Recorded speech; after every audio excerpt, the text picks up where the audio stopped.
Hey guys, SK here. Just wanted to let you know in advance that this series comes with a heavy content warning for graphic depictions of violence and abuse, both physical and psychological. The creator also has a small battery of content warnings they wanted to put out front, and we'll list those in full in the description below. Thanks.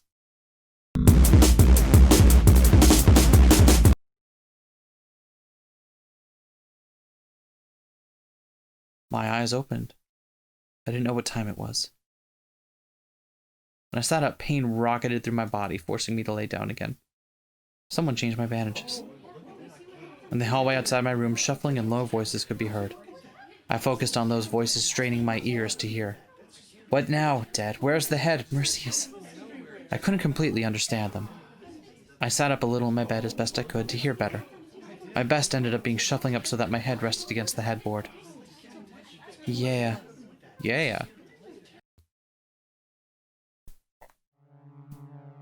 Ah. I held my head weakly.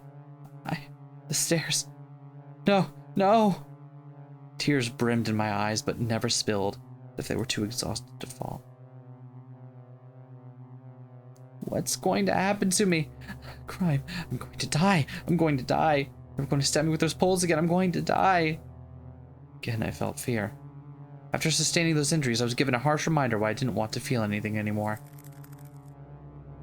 I ripped out some of my hair. My nails dug into the palms of my hands, cutting them open, causing blood to run down my arms. I'm sorry. I couldn't even move. My mind searched for solutions, and it went right to the path by the school. I could have tried running, but in that state they would catch me anyways. And where would I go after? What would I eat? What would I drink? What was even beyond here? Nobody's ever been told. Maybe, just maybe, if I left when nobody was around. If I left. I couldn't leave. Even if I were guaranteed survival, I owed these people. They fed me, they gave me clothes, they gave me an education, they gave me a roof over my head, they gave me a warm bed, they gave me so much, and in return, I did so little. The least I could do was contain the curse. I had to get rid of it. It's the only place I knew that could get rid of it. That was my duty, my only reason for living. If I lost that reason, what would be the point? And there was that one selfish reason. It was so stupid. Staying for someone who will never look at me as something other than a victim for a hero to save. It was so stupid. The door cracked open. Is she awake? She is. Shh. An acolyte walked into the room, shivering a little. Miss Mercy, are you all right? I nodded, quietly. Somehow this scared her even more. She ran out of the room. I can't do this. It's okay, you did your best. They reassured her outside in the hallway, like I wasn't the one who had collapsed on the floor. I felt tired again and tried to rest, covering my head with my blanket. Heavy footsteps entered the room. Someone kneeled next to the bed. Mercy. It's probably the head. Peeked out from under the blankets. Who was the head? Mercy, my child. What happened? Mercy, please answer me. You can trust me. I won't hurt you. I didn't want to reply. His smile went away and his eyes became a little colder. He was scary. He was scarier than Yayo was. I didn't want to talk to him. I wanted him to go away. Mercy, if you don't answer me, I'm going to have to give you a special bath to clean out whatever toxin caused you to do this. I covered my head more. I didn't know what to say. I didn't know if replying was a good idea. I didn't know what he'd do if I told him the truth. Should I lie? What should I do? The head lifted my head up by the roots of my hair and balled into a fist. He maintained that cold look in his eyes. His lips were pursed. Mercy, answer me. Fight past the curse and answer me. I want the real Mercy out now. All of the clergy in the hall peeked in to look, muttering this and that about this exorcism. He's making quite a show for them. He tugged harder and I squeaked. Mercy. I swallowed. Yeah, tried to hurt me. The hallway erupted with whispers and chattering. For a second I saw panic in the head's eyes. Just like how they looked back then. put his palm to my forehead. Do not lie to us, cretin. Admit it. Is it cretin? I always thought it was cretin. Probably. You murdered our holy woman in cold blood. This is all an act. Tears brimmed in the corners of my eyes. Did I do that? Without warning, he jerked my head up again and dragged me out of the bed by my hair. I screamed in pain. The people in the hallway shivered. He dragged me down the hall. Hundreds stood in the hall, shaking back and forth so much they almost looked like streams of paper in the wind. I will fix this. I will fix this. The streams of paper lined the little hallway leading us to the bathroom. Bugs crawled out of my wailing mouth. The curse was leaving my body, melting into the walls and escaping to parts unknown. The head shoved me into the water. I couldn't see anything in the pitch redness. I will fix this. Be gone. I will fix this. Be gone. I will fix this. Be gone. I will fix this. Be gone. Etc. No, I want you to read every single one. I've already lost count. Okay.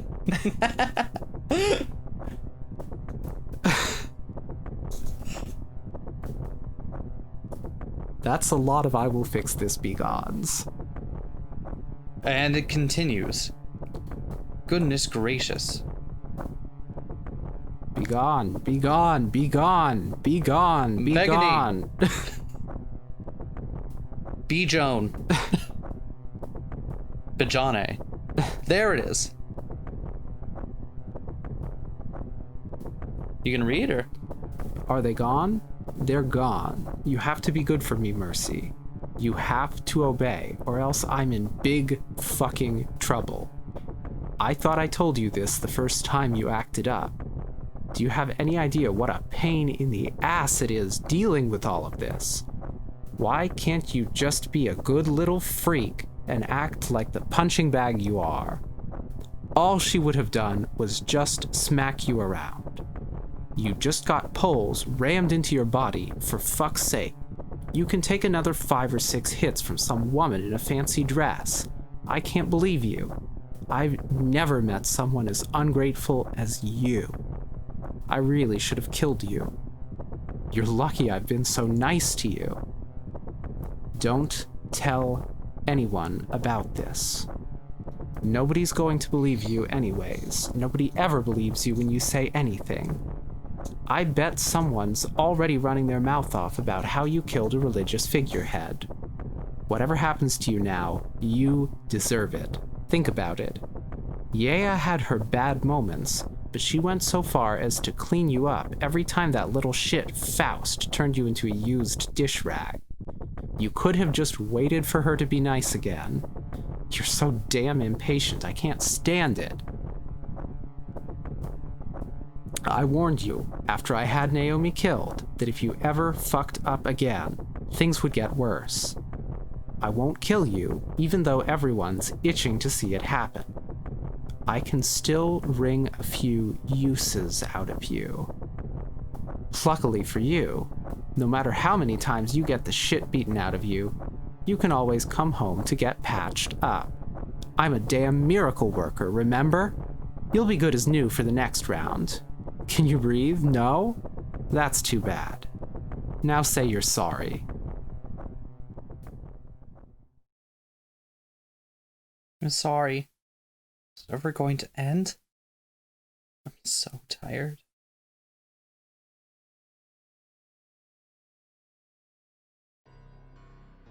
Nobody looked at me at school.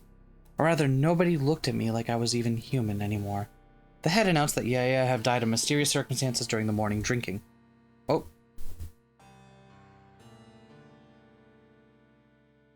At the time, nobody assumed it was me. Some even gave me pitying looks. But rumors spread fast because that was one of the few ways to entertain ourselves we had there. I had a target painted on my back should anything go awry since day one. I hit myself with my pencil. Why did I do that? I'm so stupid. I'm so stupid. Yaya would never kill me. Never. At least I didn't think she would. Such a moron. What if someone wanted to try me as a criminal? I didn't want to go through more pain. Do unto others as you would have them do unto you. My body ached. Even though completely miraculously healed thanks to the head's holy pastes, I still felt the pain, both Faust and Claire over there. Just thinking about what they might do made my phantom wounds ache even more. The bell rang. I scratched my cheek and stared at my pencil and my paper. The teacher walked in, started the lesson. Once again, I was greeted by beetles dancing around my paper. The day ended faster than I anticipated. Maybe it was because I spent most of it staring into red space. Couldn't remember what had happened at lunch. All I knew was that Faust approached me, then the usual group took me behind the school. I came to my senses with dried blood on my face and mud everywhere, clothing soaked. Afternoon classes were halfway done. It was like nobody bothered to come for me. My head was lying in the sinks. They must have beaten and bathed me was the only conclusion I could come to. It was rare I had complete memory blackout like that. Every single part of my body screamed in agony as I dragged my feet through town. My bag got thrown into the river by some older kids. All my pencils were in there. I guess I was going to get beaten for not being able to write on handouts in class the next day. That's what it's like to be a living criminal. Somebody's going to call for my execution any day now. Hey girl, come here. The woman called out to me. Sitting with her were a few friends her age. Put down their knitting tools and stared. I felt like I was walking right into the clutches of a predator. The woman was silent for a moment, then she took off the holy necklace she wore and put it in my hand. Huh? She stayed quiet as she pushed it into my palm, making me wrap my fingers around the charm tightly. I wondered if she was giving it to me. Was it for protection? The stone in the center of the cross was blue. Quietly again, she shooed me off. I nodded and walked a foot away. Oof, the sound of an impact startled me, getting me to stop in my tracks. I whirled around in surprise. The woman was holding her cheek as her friends gave her fretful looks, some looking back at me with glares. What? The woman shrieked. Carter! A burly man came barreling out the front door of the house, holding a broom. The old woman pointed a bony finger at me, and I paled. Oof. That little brat stole my necklace, the cursed one! Without a word, the man came running towards me. My feet moved right away, but a sharp pain shot through my body, and I fell to the ground. He loomed over me, raising the broom into the air, the woman still shrieking about anything that came to her mind. I should have never trusted her. She's here to bring us to ruin. She's an evil, evil creature. The curse has overtaken her. We must get rid of the curse. Stop. I dropped the necklace in the mud. The bristles of the broom scratched my skin with ease. She'll infect us all. She'll ruin Feta. My necklace. My connection to God. How dare she take that away from us? Did I take that necklace? I must have been imagining things again. The man stopped and took the necklace back, spitting on my face. The old woman and her friends laughed. A droplet of rain hit my face. Everyone's staring. It's like a play. I am the main character. Everybody loves watching. I'm so tired. If I sleep, I'm going to catch a cold. It's too bad. How much can you get hurt before you die? I can teach everyone that limit. I can be all sorts of examples for the community, see? I'm useful. I'm very useful. Please praise me. It's all my fault.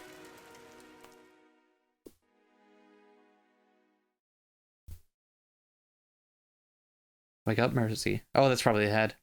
Wake up, Mercy. It's morning. A nostalgic voice woke me up. I was being haunted by the memories of the woman I murdered. Sunlight filtered through the window, hitting my face and warming my damp skin. I didn't remember making back to my room or changing my clothes. Another bunch of memories I didn't have. It started to make me uncomfortable. The drinking bell rang, vibrating and shaking the walls of the church. I quickly put on my uniform and stepped out into the hallway. The adrenaline from being late ended the second I left my room, my body racked with pain. It's like I was getting stabbed and punched all over again. Clerics and acolytes alike were rushing down the stairs in groups. I followed behind them carefully so I wouldn't get trampled. They weren't even gossiping. They must have really been in a hurry. The church was nearly empty, save for a few neophytes cleaning the stained glass and icons. Even then, they were doing it in a rush, as if they had somewhere to go. Did you hear? Don't tell Paul Revere. Of course I heard. One of the church was in full force purifying and cleaning the place last night. Finally, a group of gossiping young acolytes passed me. I followed them out of the doors and down the hill. I'm sorry, I just wanted to. I'm just really excited. Aren't we all? Only the heads of the two families got to see and dress them directly. But I think I heard one through the door while I was burning incense in the halls. Really? I think he even canceled the children's school for this. Now I feel weird in my uniform. Made it to the river with the gossiping acolytes. Tried to squeeze my way through to get some water, but everyone kept pushing me back. Someone even purposely stepped on my toes, hissing at me.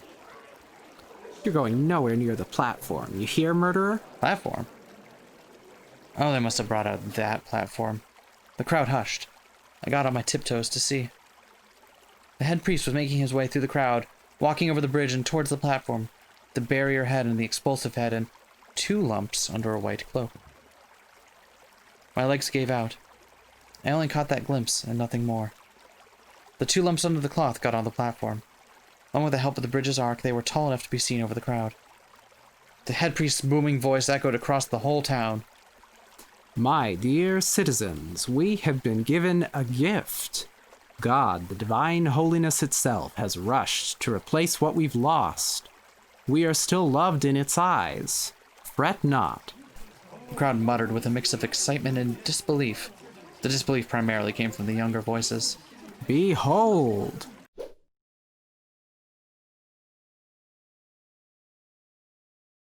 The cloak was torn off. God has given us 2 holy women instead of 1.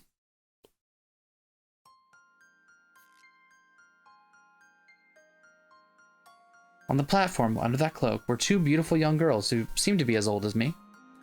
Sunlight touched their skin and made it glisten. The tiaras they wore sparkled in the sunlight, golden light twinkling. I was dazzled, and so was the crowd. They made soft sounds of awe as if admiring the fine art in the church. The head's voice bellowed out once again. Greet our new holy maidens, my dear citizens. Nin of the expulsive and Alma of the barrier. God has decided that the energy must be divided. Now we can be protected by both at once. The crowd clapped and cheered, making a fine ruckus. I stood in the back, stock still as ever. God bless us. Bendith, bendith. Oh, what a beautiful gift. Please, beloved maidens, protect us. Clerics had to hold back the commoners. I could see Alma take a step back a little in surprise, but Nin didn't move. The head held his hand up and the ruckus stopped. Now. Do not touch them yet. They still have yet to be blessed by our world. Some of you may be a little too young to remember Yea's descent. Yes, she too had to be settled into our dimension. Touching them now will deliver unto you great pain as punishment. Everybody stopped.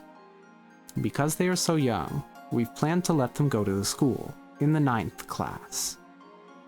They couldn't learn everything from God as their descent came so early due to the sudden passing of Yea. May our classes be an adequate replacement for the remainder of their teachings. And may you all be blessed with fortune yet again. The head bowed to the crowd, then bowed to the holy maidens. They were guided off the platform by the family heads, each following their own respective energy's head. Bendith, my friends. Bendith. The crowd dispersed. Since there was no school that day, I hurried back to the church before anyone could see me. I ducked through groups of acolytes. The elderly people at the pews were too engrossed in their prayer to notice me. I sighed in relief. Maybe today will be okay. Before I could start limping up the stairs, someone grabbed my sleeve. It was Delilah, holding a few scrolls. The head wishes to see you for dinner tonight, despite your injuries. Why are you in your school uniform? Was she blushing? I was a little tired this morning. Goodbye. She scurried off. I blinked, watching her back. Strange.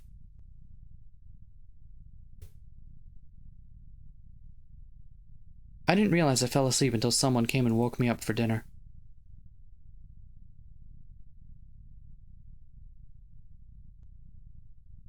I rushed down the hall and descended the stairs in my nightgown.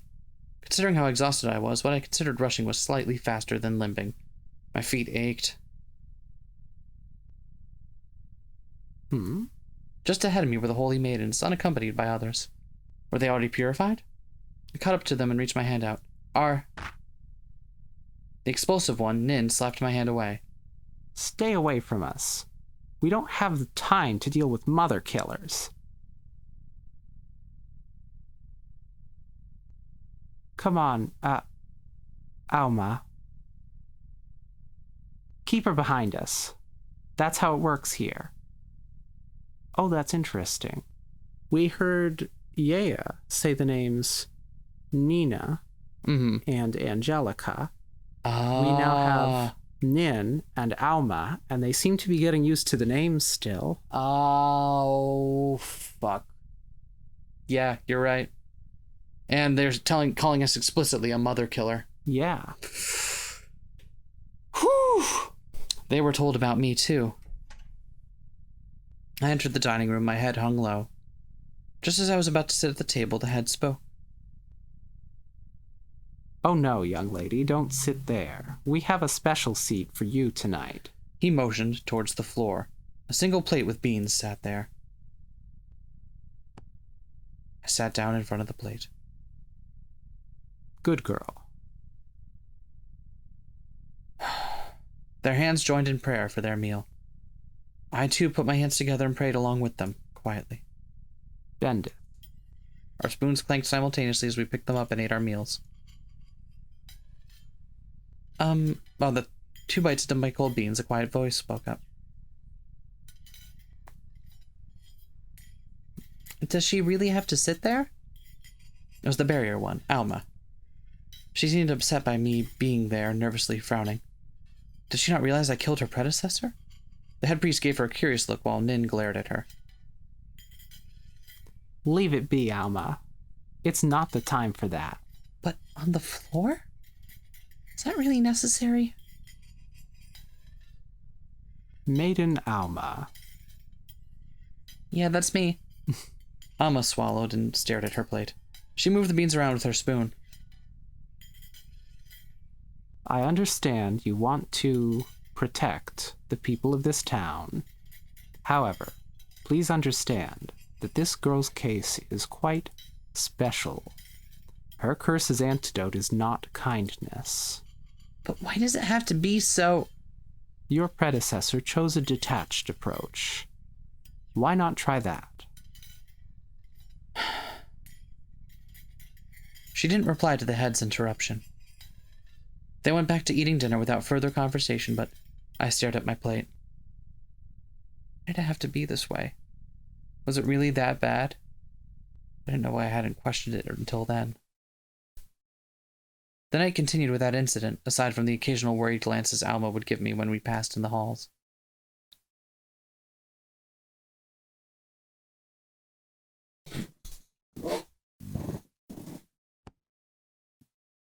Mercy, wake up! An unfamiliar voice woke me up immediately. It was Alma. Her hair was tied into ponytails with 2 red ribbons, bells secured on the ends of each. They made soft tinkly noises as she moved. With the sunlight cascading through the curtains the way it did, she truly looked like an angel. I was told to wake you up. We have to go to school today. Okay.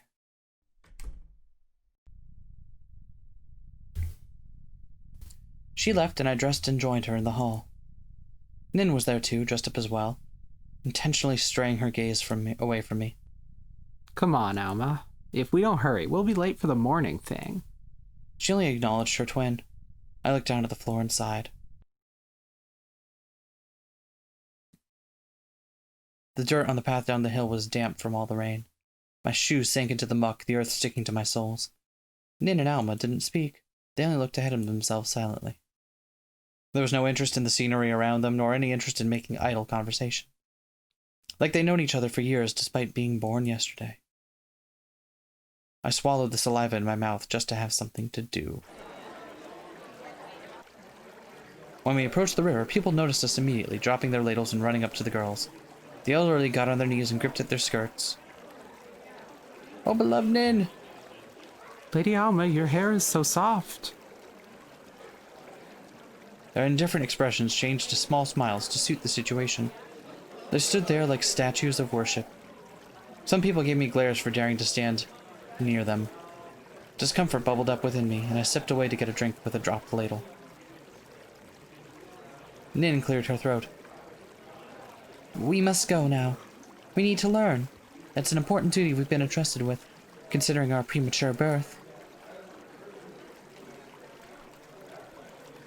It's probably, I thought I Oh was no, that was Nin. you! That was you! Oh shit, I'm sorry, I fucked up.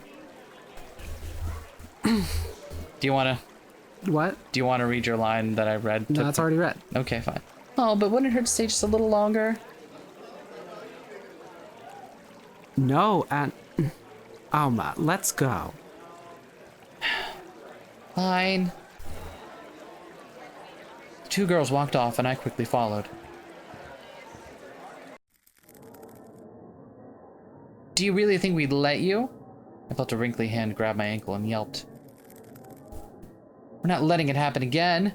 The younger one grabbed my arm and pulled me back. The twins stopped and Alma looked back.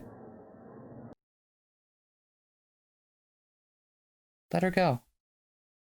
Alma's voice was cold. The crowd went silent. One by one, their hands let go of me, obeying their holy woman's command. They quietly went back to what they were doing. I rubbed where they gripped me especially hard, wincing in pain. Are you all right?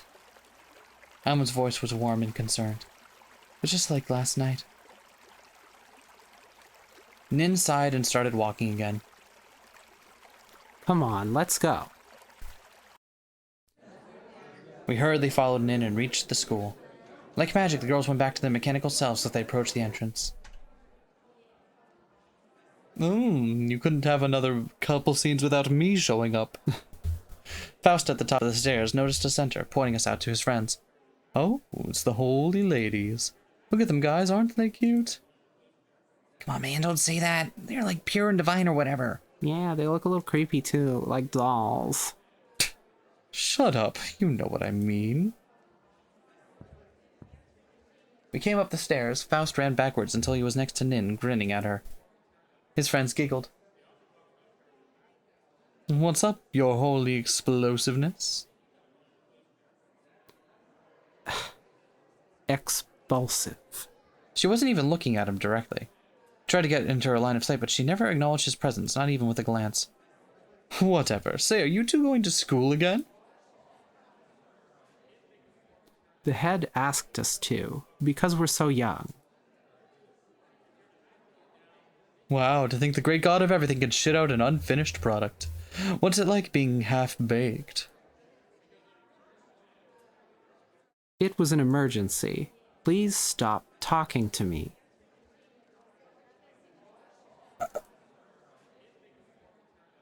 Faust clicked his tongue and ran back to his friends. What a stingy bitch. I'll try interrogating the blue one next time. Did he even know their names? I doubted it.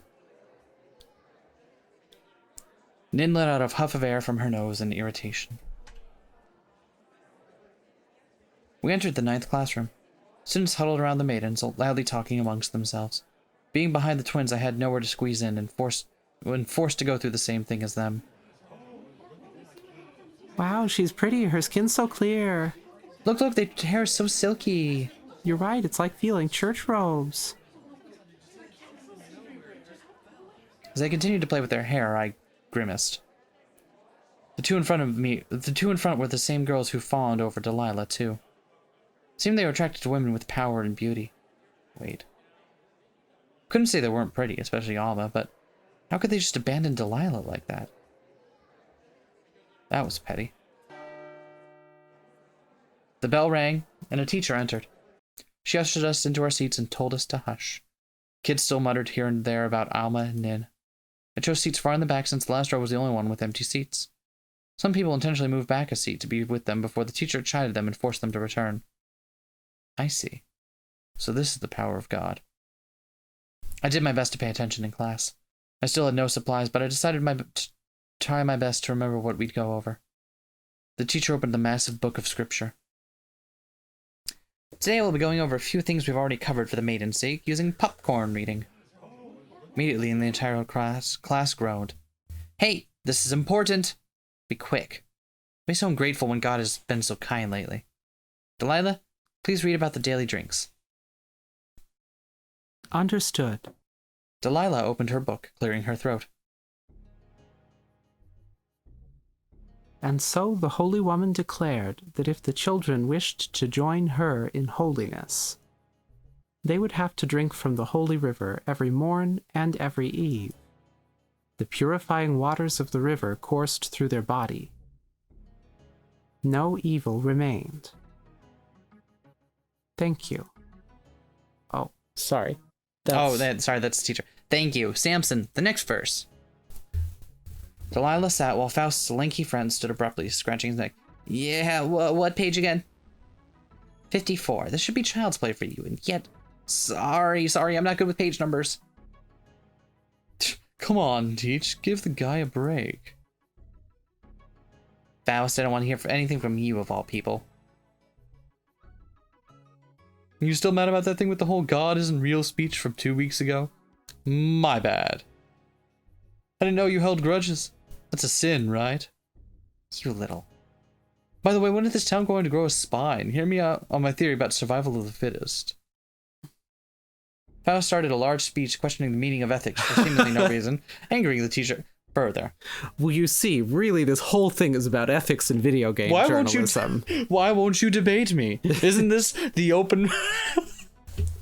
Why are you not open to discourse? If you have ideas, please present them in the... I can't. That absolutely would be Faust, though. It would be. Faust started a large speech questioning the meaning of ethics for seemingly no reason, angering the teacher further. As the two of them continued to bicker, presumably in a gamble to waste time until the bell rang, I stared at a pencil and I took off the floor. I rolled it back and forth on my defaced desk. My pencil clattered on the floor. Something black and blotchy flew into my vision. I reflexively raised my hands to protect my face, only to end up squishing the blotchy thing in question. There was black goo all over my hands. Little black beetles wriggled out of the goo, making silent birth cries. I tried to rub it on the desk away from me, but it wouldn't come off. Dripped and smeared and covered my hands in a dark black. The beetles died as soon as they were born, falling lifelessly onto the desktop.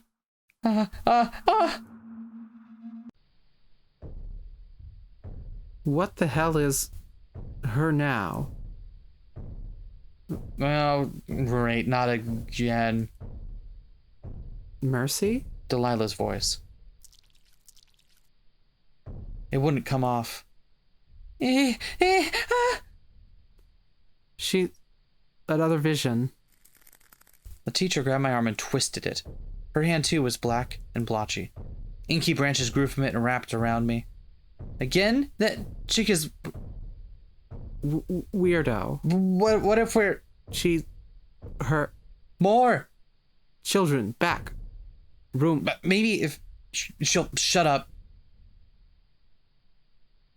I was dragged out into the hallway. The students gathered around the doorway and watched the teacher take me away. Ew. Oh. Curse. Evil people deserve this kind of treatment. Did you see her? Fucking... As soon as we turned around the corner, I knew exactly where the teacher was going. No, please, please, please. Of this. Please, not there. Please, please, please, please. The teacher ignored my pleas and locked me in the cleaning supply closet. I wailed and scratched and kicked the door, but to no avail. I hated the closet more than anything. Preferred beating over it because it made it worse. The darkness around me melted and warped into horrific things mere seconds after the light vanished. Black figures twisted and snaked around my limbs and tainted my clothing and skin. I gagged on the stench of something I couldn't quite describe. Tears gathered in the corners of my eyes and I sank to the floor.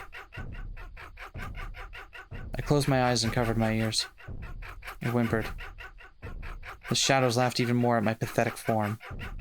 This curses. No. Special Making fun of curse? Holy... My ears hurt. Their voices would go down further and further in pitch, seemingly infinitely. Pitches never reached a logical conclusion. It was disturbing, an inhuman buzz. Nothing good can happen here. Nothing good ever happens. That's my fate. Until the curse leaves, I'm stuck here. I can't escape. I rammed my whole weight into the door. You're not here for yourself. You were born into this world for us. You belong to us. We brought you here, so you should repay us. We feed you. We give you clean clothes. Don't complain. You're not allowed to complain. This is your only home. All alone. I was all alone. In this small town, I was all alone. No singing. No love. Only buzzing. Only laughter. I'm sorry. I'm so sorry. I'm sorry for being born. I'm sorry.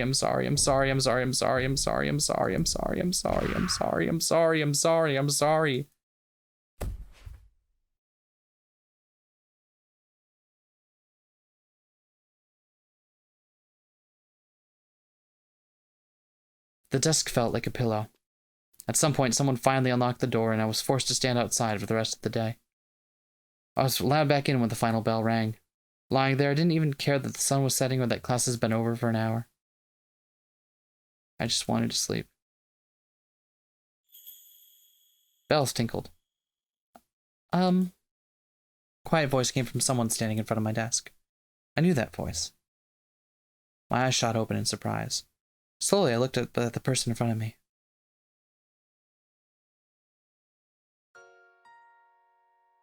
Mercy, right? It was weird. What did the holy woman want with me? She gave me a soft smile. Are you all right? You were in there for a long time, so... Why do you care? I didn't mean to say that, but it came out of my mouth anyways. Her smile went away. Do we have to go home? I wanted to talk to you. You want to talk to me? She nodded. I waited apprehensively for what she was about to say. The head priest told us that you have cursed vision. What do you see? Corruption, beetles, blackness, darkness, redness. She fidgeted a little. You're a very blunt person, aren't you? I put my head back down. I didn't know what she was trying to do, but I wasn't in the mood for it. Wait! Please, don't ignore me.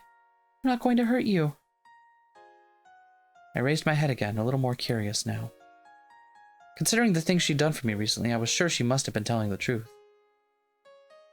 There you go. So you're not the only one who can see those things, right? So you're the only one that can see those things, right? I nodded. Is it lonely? She asked a question I wasn't expecting. I slowly nodded my head. It's okay. I know what it's like feeling all alone in a world that seems to reject you at every turn. And I'm glad I'm not alone now, too. Huh? Can I tell you a little secret? Hesitantly, I nodded. I had a bad feeling. My stomach twisted into a knot as I waited for her response. She inhaled, then exhaled. I can see it too.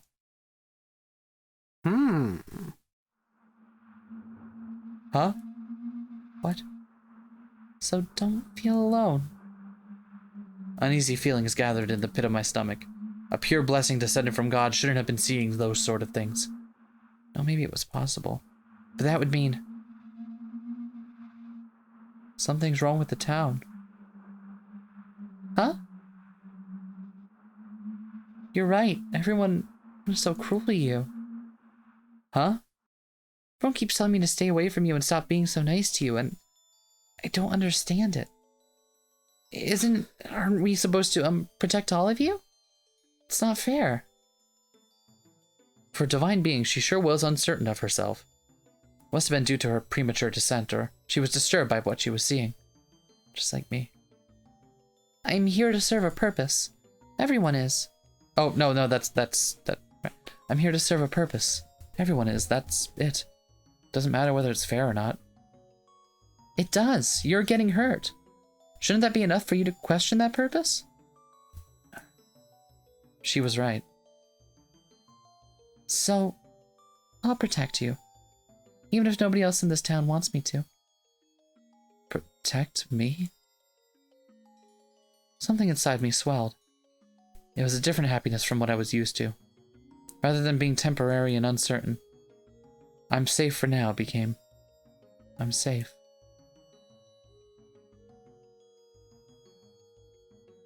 That's right. You don't have to be scared anymore, Mercy, because I'm here. Is that allowed? Of course it's allowed. I'm one of the Holy Maidens. I'm supposed to protect you. That's my duty. Even if the humans disagree, I can say it's my divine right, and other stuff like that.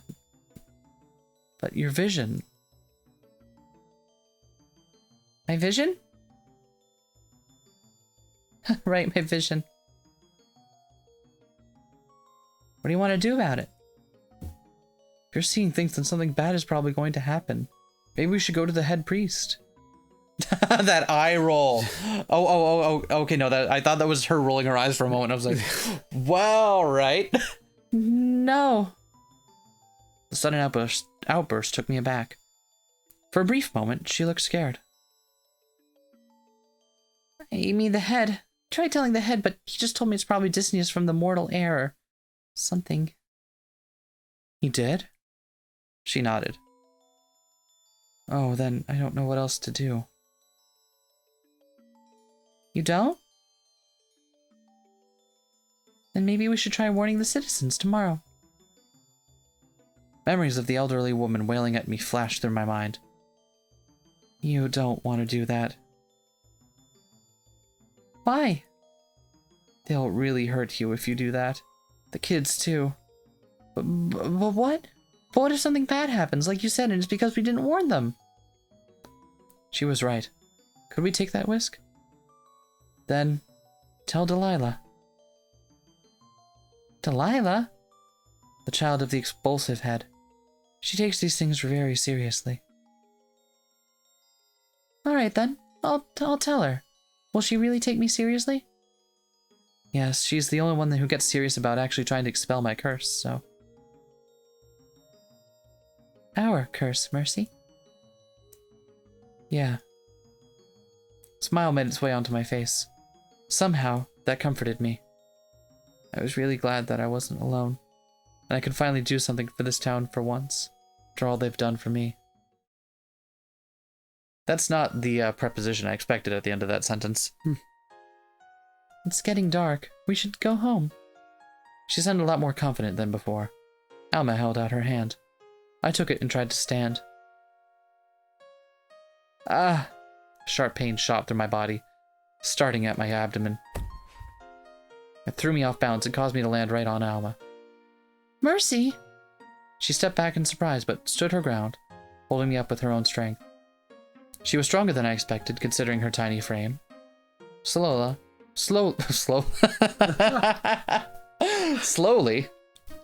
Alma helped me back up. Are you all right? You never did answer me when I asked. I only groaned and leaned on her in response. My head was throbbing. Here, I'll help you.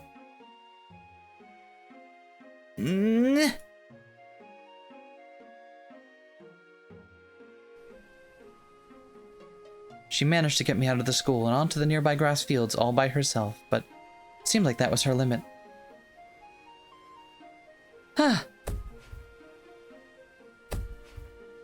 Alma set me down and then plopped right down right next to me, sighing. The stars in the sky twinkled above us. Do you think we can make it back in time for dinner? I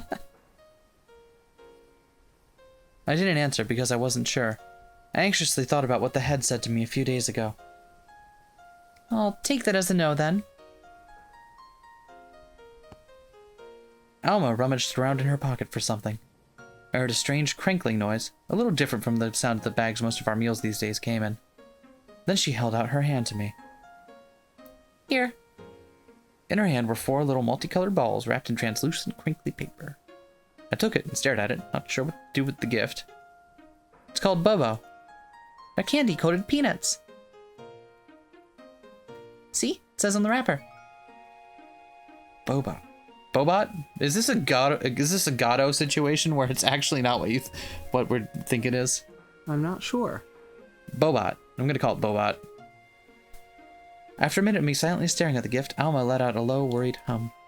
Do you not know what a peanut is? Peanuts are bland and brown-colored. I don't think these are peanuts. I wonder what was wrong with this girl. The longer we stood there, the more I realized she thought the same thing about me. Mercy, because they're candy-coated, you can't see the peanut inside. Oh. My suspicions faded away. I opened it like I would any other wrapper and cautiously popped one into my mouth. Crunch, crunch. Sweet and salty. That's what it tasted like. The abnormal saltiness of the peanut mixed together with the sugary candy coating in a blissful harmony. I never tasted anything like it before. Crunch, crunch, crunch. Before I knew it, all 4 of them were gone. Alma seemed pleased, and traces of worry remained on her face. Did you like it? I nodded. Do you feel better? Yeah. My eyes landed on her jacket pocket. Huh? Oh, you want more, don't you? Sorry, I only have one more. It's for Nin. Nin doesn't have any? No, I'm the one carrying them. Is that your power? My power? Why was she looking at me like that? Did I say something wrong? Yeah, it's my power. I can make all kinds of candy. Make more, please. Okay, that's the first like genuine chortle I've had in several hours now, and I'm all about it. Although, also, I'm still like very in the back of my head. I'm still very much tense. Like, what's the other foot gonna drop? Nothing about this game has led me to believe that such kindness will go unpunished. And if we're reading the top of the window there, where it's slowly filling in do, re, mi, fa, so as we have been playing along, we're at so. Yeah. So something bad is going to happen. I should explain that because I don't think it's captured on the recording. It's not. So as we've been playing through the game, we're playing it in windowed, just for reasons I don't need to explain to you. But the title on the window has been slowly getting longer. It started out as do when we began. And then after certain key scenes, it's added on. So now it's been do, then it went to do, re, then do, re, mi, and right now we're all the way up to so. So I can only imagine there's like 1 or 2 more pivotal scenes left here. For a demand towards it, anyway, back to candy. Back to peanut M&Ms. For a demand towards a divine being to suddenly come out of my mouth was absurd, but I was too hungry to apologize. My stomach growled painfully. Mercy, I'm serious. If you want to have more food, we should really get back. Did I anger you? Anger me? Not really. I just really can't give you this last one. Okay? Okay. We took a roundabout path to the church, avoiding the town completely. I glanced at the dim lights shining in the village and then back to Alma. I don't know how to feel about all the attention I'm getting, she said as if she knew that was what I was about to ask. It's weird. People keep touching me and Nin. It'd be fine if they were just talking to us and praising us a lot, but I don't get the touching. I don't know how to respond to that. She really was underdeveloped. We were sure an early arrival was a blessing? Were we sure? I can't read. That's bad news for this channel. A few feet later, she stopped moving, standing in the rustling long grass in the field beyond the town. She looked up at the sky and closed her eyes. The breeze blew our hair gently. From here, I could see the church on top of the hill. It's beautiful. It's so green and beautiful, just like always. Alma? She looked down at the grass, her hands behind her back.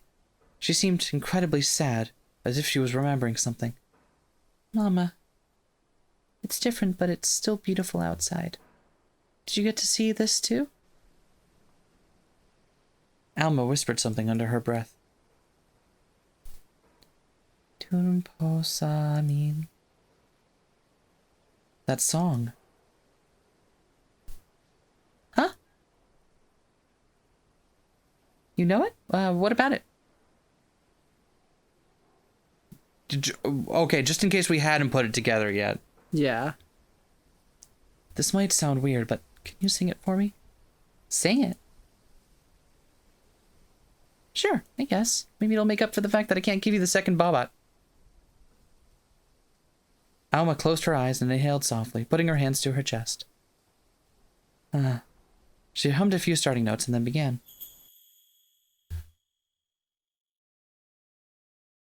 Dun po sa amin, bayan ng sanrok. May nagatuan apat na pulubi. Nagsaya ang pile, umawat ang pipi. Lanud ang bulag, nakining ang bingi. A familiar melody reached my ears, piecing through the sound of the wind. Her voice tinkled like bells on her ribbons. It really is. Why did Alma know this song too? I stared at her in awe. The wind blew gently enough for her silver hair to float as if underwater. Light from the rising moon surrounded her with a special kind of glow. My heart skipped a beat.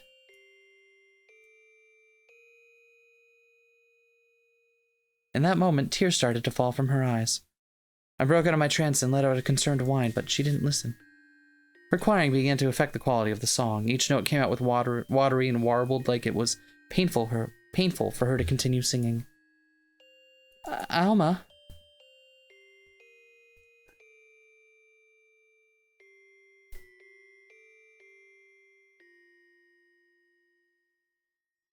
If I'm honest, I just don't want to read past the first one because I don't know the language and I don't want to, like, you know, butcher it unnecessarily. The song ended. She shook and held herself. I never thought something so holy could look as lonely as this until then. Alma?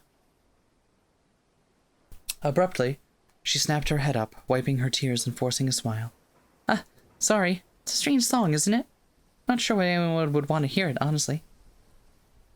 I nodded my head hesitantly. Suddenly, my stomach growled.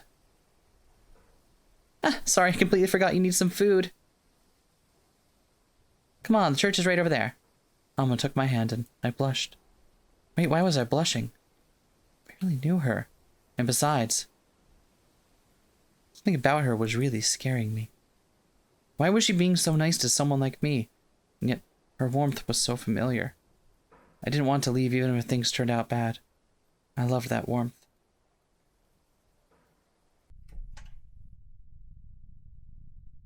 You know, for the first, like, 2/3 of this game, I was wondering why it was tagged Yuri. We entered the church. Amazingly enough, the lights were still on. We made it. Think we might be in a little trouble? You're actually in very big trouble. I hid behind Alma without a second thought, like a mouse running from a cat. The head approached us, his brows furrowed. I'm too tired for this. I am disappointed, Alma. You two are not getting dinner tonight. Go to your rooms. Yes, sir. The head unexpectedly let us be without another word. I was anticipating shouting or a harsher punishment. Compared to me, Alma seemed relatively more easygoing about his unusual response. Get that he's mad, but did he really have to take dinner away? Jeez. Okay, Mercy, let's go upstairs. I was whisked away into the hallway outside the main room by Alma. She didn't let me say a word of protest. It seemed like the world operated on Alma time to her. Alma suddenly stopped. Alma, what's... Shh. She pointed at a spot further down the hall. I realized there was faint whispering coming from that spot. My eyes struggled to adjust, but when they did... Delilah and Nin were talking to each other. Finally, you get to talk to yourself for a while. I have influence. I can make it happen. Thank you, Nin. Good luck to you. No, Delilah, thank you for being a friend in this scary new world. See you later. Nin walked into the main room after saying her goodbyes. I glanced at Alma anxiously. We just witnessed something incredibly bizarre. What on earth were they talking about?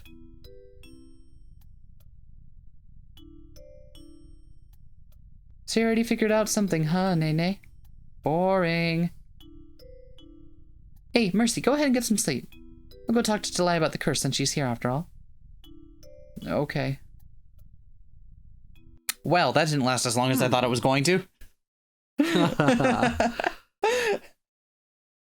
I went upstairs and got into bed after changing. My body greatly appreciated the soft bed and comforter. But my mind was restless. Could it be that Delilah and Nin were plotting something? But more importantly, did Delilah see something in Nin like how I saw something in Alma? I don't know, but my heart hurt.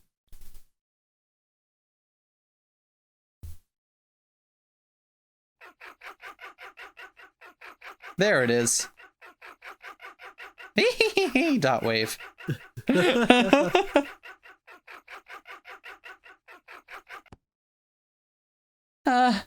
I woke up abruptly. A strange, scary dream like my visions was the only thing that I could remember.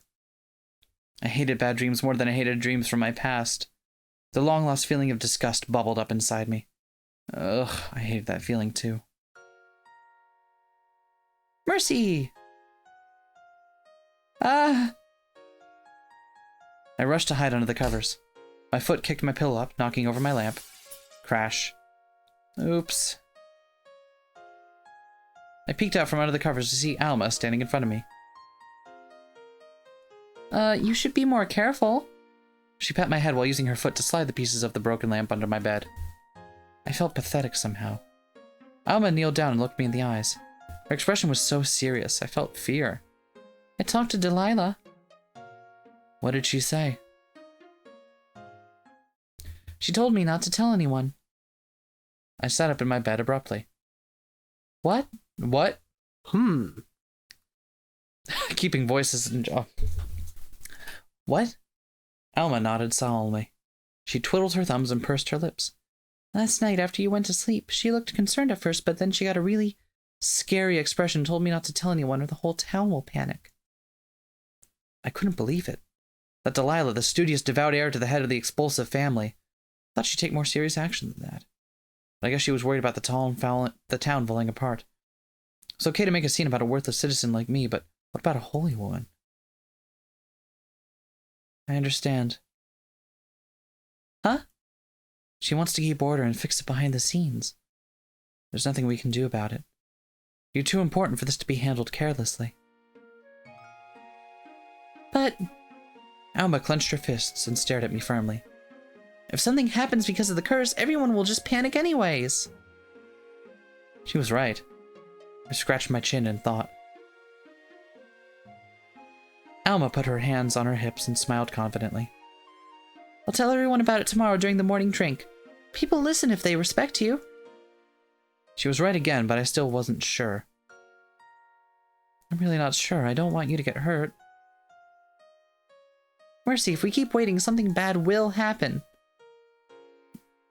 Please just talk to me like you have been. All right. She took my hand and squeezed it. Relief washed through me as if I had bathed. Alma's protective aura felt so refreshing. She was my oasis, my sanctuary, my hero. I could trust her. I didn't know what I was thinking when I thought she made me uncomfortable. With Alma around, nothing bad can ever happen. She hugged me, patting my head like Yaya used to. It's okay. I will protect you, Mercy. Thank you, Alma. After a few minutes, we pulled away. I looked her up and down.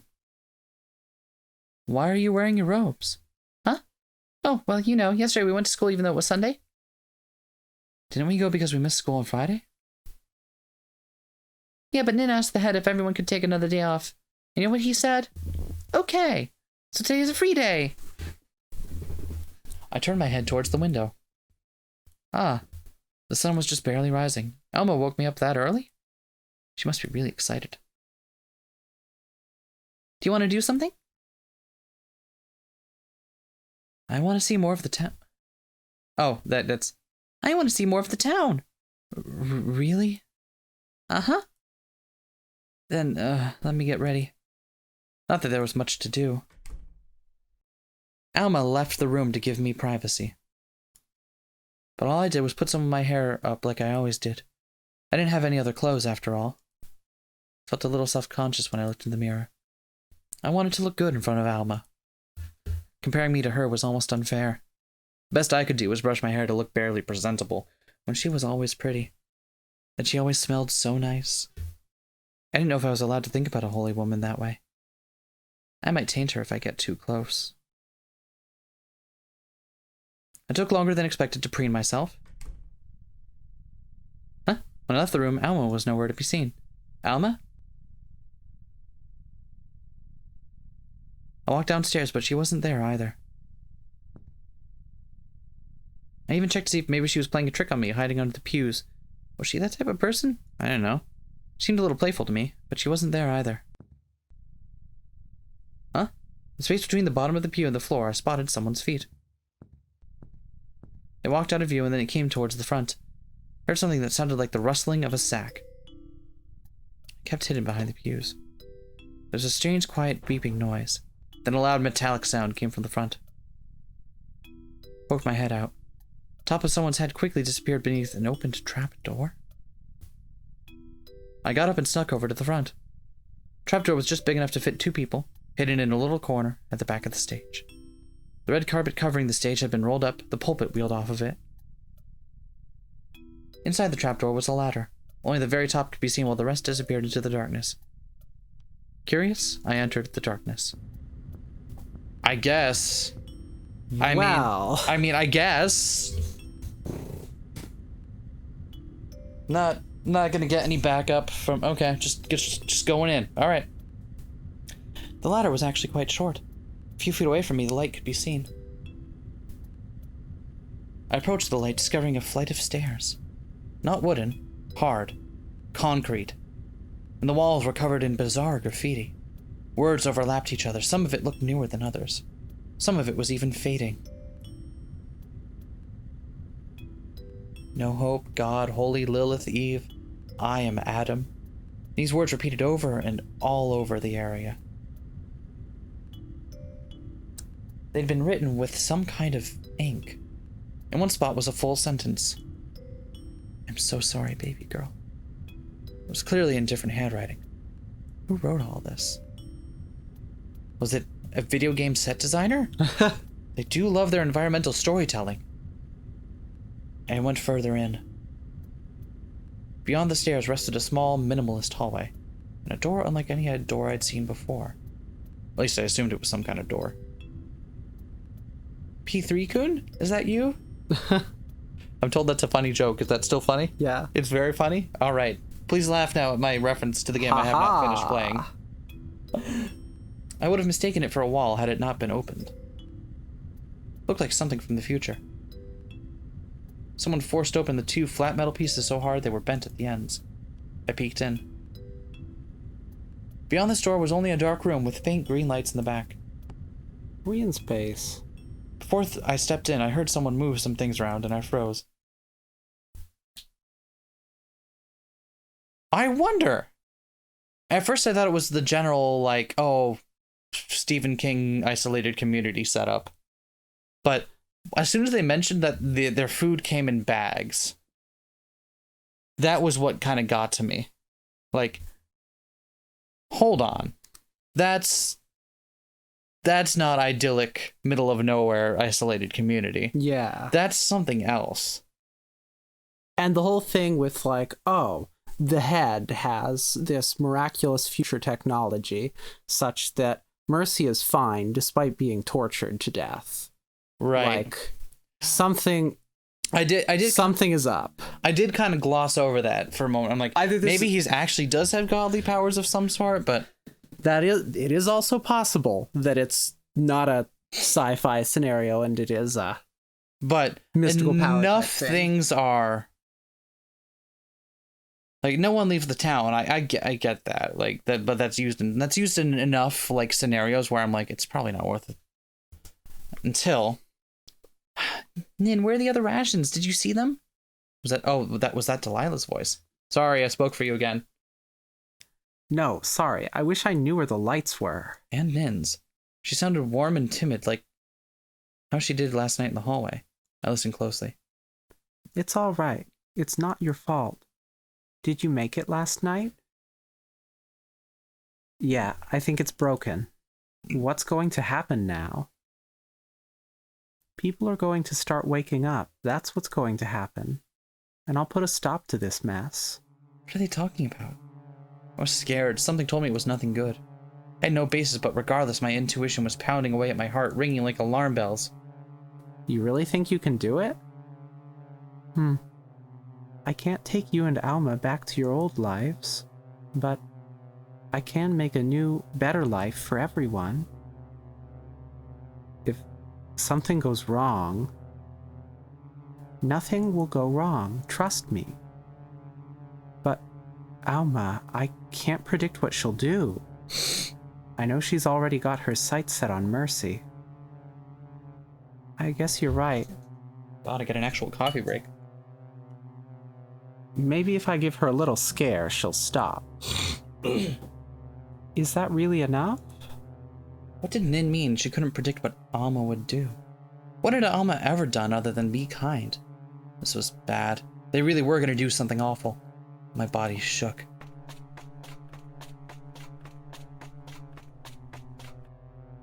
Without thinking, I ran. My feet pounded loudly against the floor. That definitely alerted them. I had to hurry. I had to get out of there. My hand slapped painfully against the bars of the ladder. I didn't even stop to close the door behind me.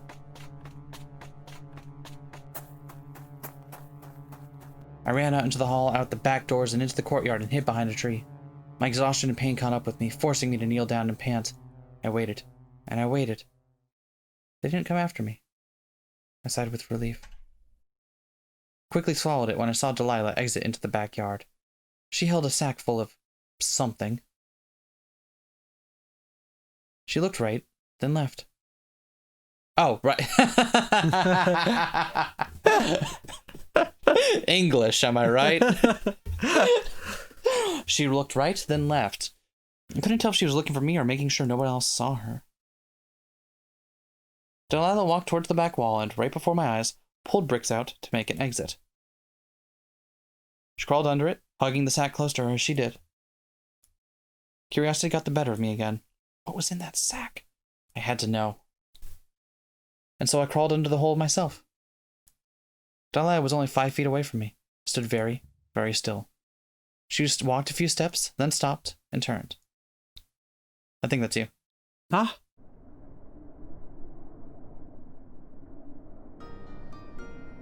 Good morning, Mercy. Delilah? She spoke with the same tone of voice as always. Flat, aloof. Her eyes weren't malicious, but they weren't exactly friendly either. Concerned, maybe? I glanced at the sack. It was so full the straps looked like they were about to break off.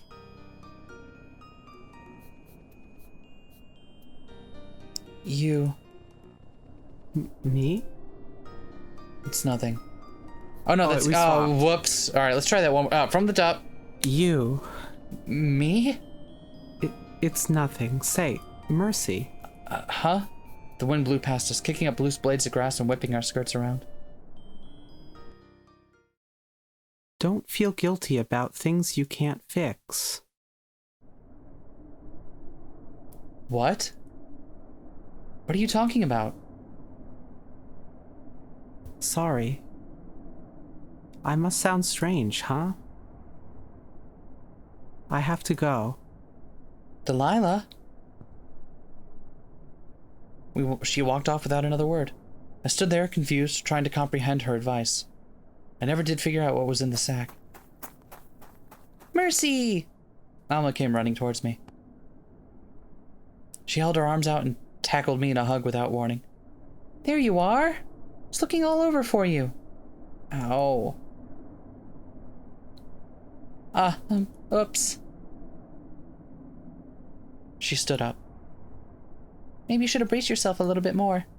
I guess. Where were you?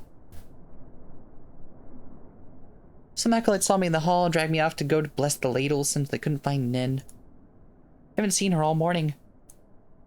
Where is she? Jeez, I can never tell what she's going to do. Should I tell her?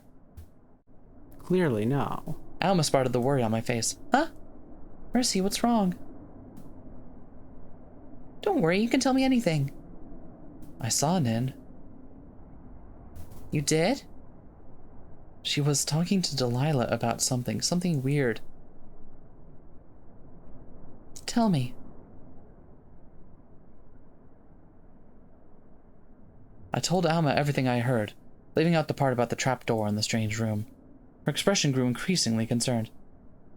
And then just now I talked to Delilah, and she was acting strange too. How so? She was holding a sack full of something. Couldn't tell what it was. She told me not to feel guilty about things I can't fix. That is strange. Well, no use dwelling on it. Let's go to town. Just really unconcerned about this whole thing, are you? Alma turned on her heel to leave. I grabbed her arm. Wait. What's wrong? Going out to town sounds like a very bad idea. She tilted her head, blissfully unaware. Everything sounds like a bad idea to you. Why? People might get angry. Angry? Angry that I'm with you. She frowned. Guess you're right. Huh. Maybe we can just mess around in the fields. Okay. Alma and I started walking aimlessly around. The sun rose into the air, the orange glow of sunrise now non-existent. The grass tickled my legs. Hey, Mercy, tell me. Tell you what? Tell me what's happened to you.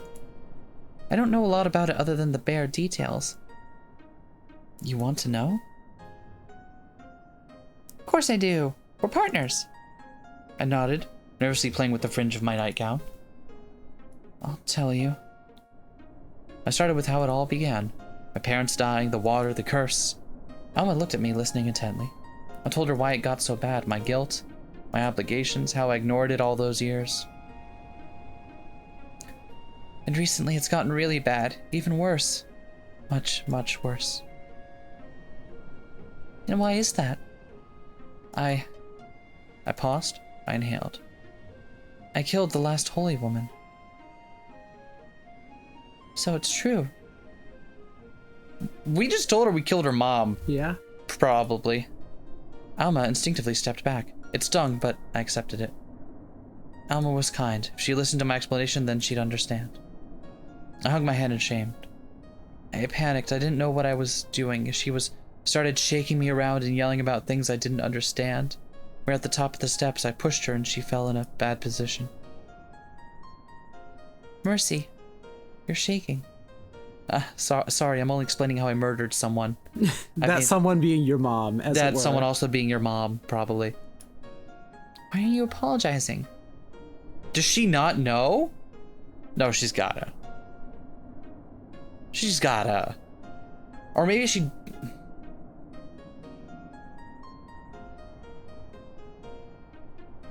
Does she not know what?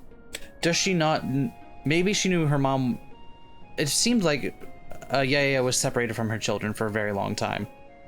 So maybe she knew she was separated from mom, but hadn't figured that her mom had done the job that she is now taking. Although Nin seems to have figured that out. Yeah, I don't know. Huh. Her face went to shock to an understanding smile again. It's not your fault. It's her fault. Huh? It's all her fault for scaring you. If she didn't scare you, she would still be alive, right? Was that right? Don't worry too much about it. I don't think you're going to kill me. But you look scared just now. What do you mean? You must have been imagining things. Did I? I frowned, a little confused. I see. Anyways, that's why you're here now. I'm sorry for what happened to you. Oh, no, that's I see. Anyways, that's why you're here now. I'm sorry for what happened to you. It must have been awful. Ah, look! We'd walked so far, we reached another hill that overlooked the town. I'd never been this far. The sunlight made the white walls of the buildings glitter and sparkle, and the sky was a clear, beautiful blue. Wow, amazing! It's so pretty. Suddenly, Alma took my hand, and I blushed. Look, Mercy. It's like they're all little ants. She pointed at the townspeople gathering at the river. We were just the right height that we could see smaller details, like the fact that they were holding ladles. Alma smiled wider and wider. I feel like I'm on top of the world. Yeah, I nodded in agreement. We stared out at the view for a few more minutes. Alma pulled her hand out of mine, then moved to play with my thumb. You're so small. Feels like I could just reach out and crush them. I see. Oh, okay. Hey, Mercy. What if Delilah and Nin are mad that I'm trying to help you? Huh? Alma took both hands and held them together in front of her waist, as if she was about to tell me awful news. Just like when I couldn't believe that my parents were gone, when the head had told me the truth, when the head told me I was cursed. They sounded like they couldn't trust me, like they're mad about something I did. Maybe protecting you. And they talked about cleaning up a mess, right? What if that mess is you? No, that can't be Alma. Why would it be me? Well, I would never. No, maybe unless she's tired of me. No, if she really wanted me to become a hero. Maybe because I killed Yaya. Because I killed Yaya. I'm a villain now. Well, Oh. Okay. Oh, hold on. Let's check that our sound's still working. Still working? Still working? Is the mic working? Still working. Yes. Hey. Good. One of us, not naming names, is kind of a dumbass at the moment. No, you're wrong, Alma. Delilah always tries to keep me safe. No, she doesn't. Alma gave me a firm look. Yesterday, when you were locked in the closet, she didn't do anything. She just stood there. I wouldn't put killing you past her. If she actually cared, she wouldn't go with the town's flow and be so cruel to you. She doesn't care about you, Mercy. Nobody here cares. What? My heart broke into a million little pieces. I felt like I was going to throw up. Can't be. No. I mean, she's been the least... She still said, like, oh, yeah, we gotta do this ritual. Mm-hmm. She's been the least cruel, but, like, she's still actively participating in coordinating these. At the same time, we see the whole backstory where she's originally excited about being an heir to one of the families of the clergy, and once she's older and is initiated in that, seems horrified. Oh, I'm not saying she's not horrified. I'm not saying that she's also not, like... She might be in a position where she understands what she's doing is wrong and is trying to minimize it as much as possible. But Alma's not wrong. She's still complicit in what's happening to us. But I think, to me, it doesn't read as correct what Alma's saying, that no one here cares about you but me. You think she's being manipulative? Yes. I understand what you're getting at now. Interesting. Trying to get us to put all of our hopes in her. For some reason. It does seem a little bit... Some of her interactions struck me as genuine, and some of them struck me as more like, you're definitely pressing this a little bit more than... Yeah. She is not being 100% straightforward with us. Interesting. But I care. So that's where the other shoe is going to drop, huh? Oh no. That's just mean. Then I felt warmth. Alma wrapped her arms around me and pulled me into a loving hug. Alma, you care? You don't want to hurt me? No, I'd never hurt you. I told you, didn't I? That I'd protect you? But I don't deserve love. What makes you think that? It's ridiculous. But Clara, that wasn't your fault. None of it was your fault. In fact, it was only natural. Only natural? Alma pulled away from me. Natural that it would progress like that. Clara never tried to fight back, even though she could. It's all her fault. Okay, now we're... Okay, fine. Yeah. This definitely feels like... She is up to something. Up to something.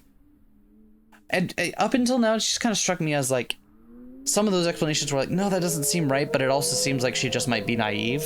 And like... It is? Because if that's true, then we would think it's also true that we deserved what we got, because we didn't fight back even though we could. Yeah, let's go down to the river. Doesn't it look beautiful? Before I could respond, Alma took my hand and led me down the hill. The river ran a ways away from the town, far off into the distance where we couldn't see. Despite Alma's comforting words, I couldn't completely shake my heartbreak and confusion. Did the world really work like that? Was I wrong all along? To my surprise, Alma stepped into the river, holding her skirt up and smiling at me. Get in, it's nice and cool. We're not allowed to play in the river. Alma pulled me in. I almost slipped on the rocks in the water, but I regained my footing. The current was a little fast, but I could handle it. I rushed past my legs, and to be honest, it felt kind of weird. I lifted up my skirt so it wouldn't get any wetter. Mercy, you can afford to break a few rules every once in a while. Especially now that I'm here. You can break all the rules around me, even. Take this. Alma splashed some water at me. I gasped. It was cold. Oh, why did you do that to me? You really never played in water? Try splashing back at me. We just explained to you all of our various traumas surrounding being in water, Alma. Like, are you... See, and the stuff like this seems really, like, naive and genuine. Mm-hmm. But also, like, we literally just explained, like, all of, like... Splash. Alma giggled and splashed in return. We spent our time splashing one another. After we got bored of splashing with no technique, we tried to see who could make the biggest splash. Got our sleeves all wet, but we didn't mind. During our play, the sun arrived and left at the highest point in the sky. We flopped onto the grass and gasped for air. I'm all wet now. Me too. Notice how I didn't make the joke there? Yeah. I could have. Thank you. You're welcome. Together we laid like that, letting the grass brush against our skin. The clouds slowly moved it left in from the bright blue sky. Alma's hand brushed against mine, then again. I guess she was looking for it because she eventually grabbed it. Thought I was touching a rock for a minute there. Does my hand feel that strange? They do have a few scabs on here. Mercy, let's play a game. Whoever finds the coolest cloud first wins. I'm the judge. I don't think that's very fair. Do you think so? Well, I'm the one who suggested the game, so it only makes sense, right? I guess. Alright, here goes. I spy a cloud in the shape of a jaguar. What's a jaguar?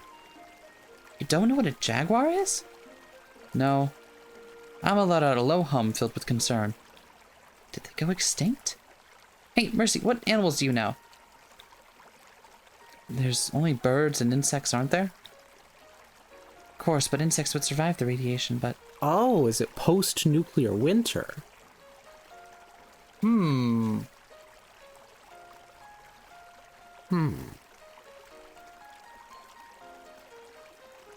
no, or they might be talking... It could still be space thing. Oh, it could be cosmic ray radiation. Exactly, It could be yeah. space. Yeah, it still could be space.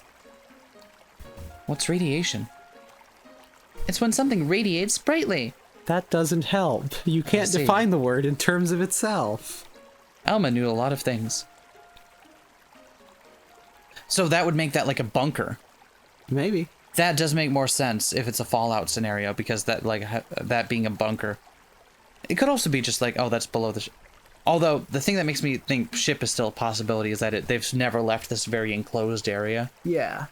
But also, they've gone very far away and haven't seemed to reach the edge yet.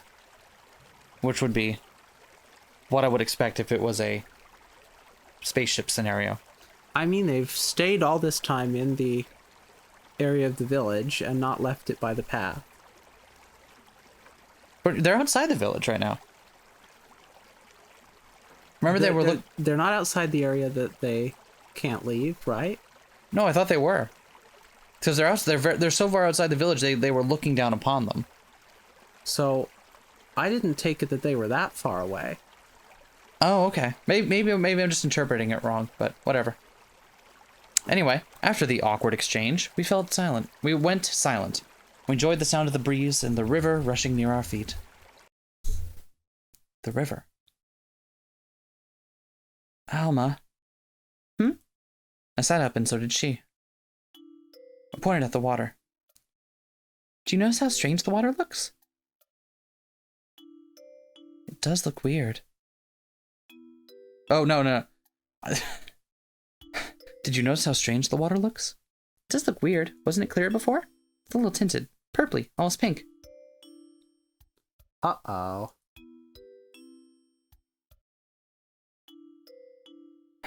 Maybe we shouldn't drink the water from now on. It could be contaminated with the curse. I keep getting the voices wrong. She was right. I gulped. Good thing we missed the morning drink that day. We have to find a different source of water, but I wasn't sure where. Curious, I stuck my finger in and licked it. It tasted faintly of gum. It's almost familiar, but I couldn't tell why. Alma, if it's contaminated with the curse... We should tell everyone soon, right? Alma looked at me with new determination. I didn't want anyone to know, but since it had come to this, we had no choice. Let's do it tomorrow in front of the town, during the morning drink. I quickly shook my head. Alma frowned. You scared of how they'll react? Okay, during class then at least. Just a smaller amount of people. Are you okay with that? I nodded. Alright, it's a deal. Alma. I looked at her like a scared child. After we do that, will things get better? Yeah, I promise. They'll start respecting you. I'll make sure of it. I smiled. I don't believe that for a second. A low growling sound came from my stomach, accompanied with a pang in my abdomen. Alma stared at my stomach for a second, then laughed. That scared me. Did you not eat this morning? I think we missed lunch, too. I nodded. I feel a little dizzy. Dizzy? Your blood sugar's probably low. Here. I'll give you some food off my plate later, too. From her shoe, she pulled out the second packet of Bobot. Aren't those for Nin? Oh no, aren't those for Nin? Mercy, Nin's plotting to kill you, remember? So they're not for Nin anymore? Of course not. Even if she's my sister, I won't let her lay a hand on you. See, and stuff like this makes me feel like she's genuinely trying to protect us, but it could just be making us kind of ingratiating us to her. Mm-hmm. It's my revenge. But then why would she tell us about revenge? Yeah, huh? She pushed candy into my hand, and I opened the packet. One went into my mouth. Candy coating and chocolate melted under my tongue. Already I felt a little better. But it feels mean. Why do you say that? I spoke between bites. We should do unto others as we would have them do unto us. About that.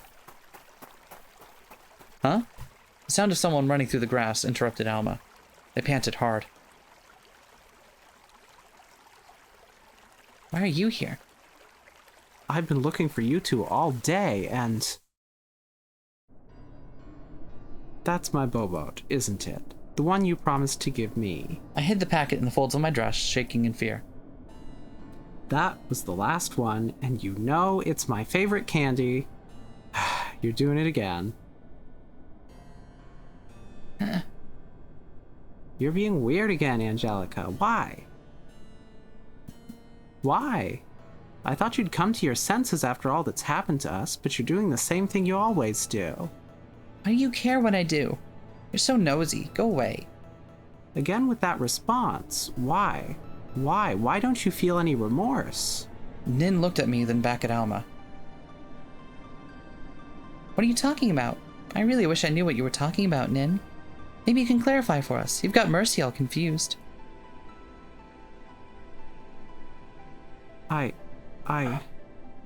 Fine.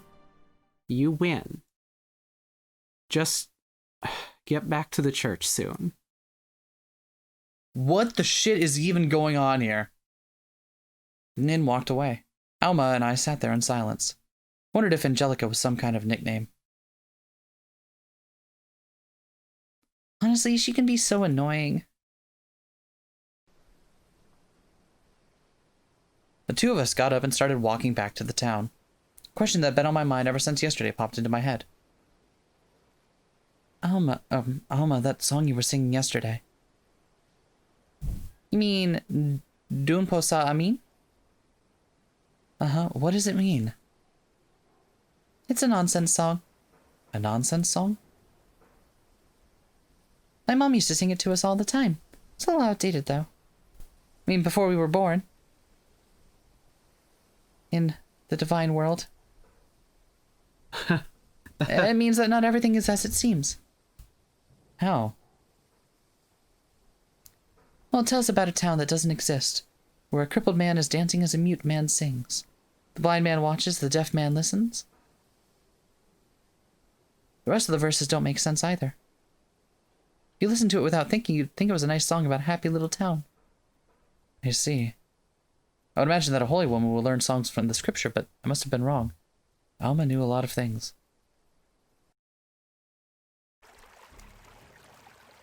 By the time we returned, it was already late in the afternoon. The sun began to set. People crowded around a section of the river in the town, drinking from their ladles. I watched some people grimace as they drank. I wanted to tell them to stop, but I knew they'd just get angry at me. I looked to Alma for help. She didn't seem to care, going along her merry way. Maybe she was trying to get her mind off of earlier. When we approached the... Wait, did we just drink? Did we just drink from the water that we were taking pains to not to? I don't think it said that. Okay, I just blacked out for a moment. When we approached the church, there was a single acolyte staying at the entrance. She was staring at her wrist so intently, I thought she was going to bore a hole into it. Are you alright? The acolyte looked up at Alma, but didn't respond for like 15 seconds. Huh? Oh. She brushed her wrist languidly and gave us a drowsy smile. Sorry. Spider on me. I didn't see a spider on her at all, though. Alma gave her an awkward goodbye, and we headed into the church. So what's in that river water, huh? Well, bodies. No. But clearly... No, I follow you. Clearly there's some connection here. Yeah, I was just being sassy. I'm sorry. Should I stop with the sass? No. Okay. The night continued without incident. For some strange reason, everyone seemed so dazed. The neophytes to the elites. Anxiety prickled the back of my head.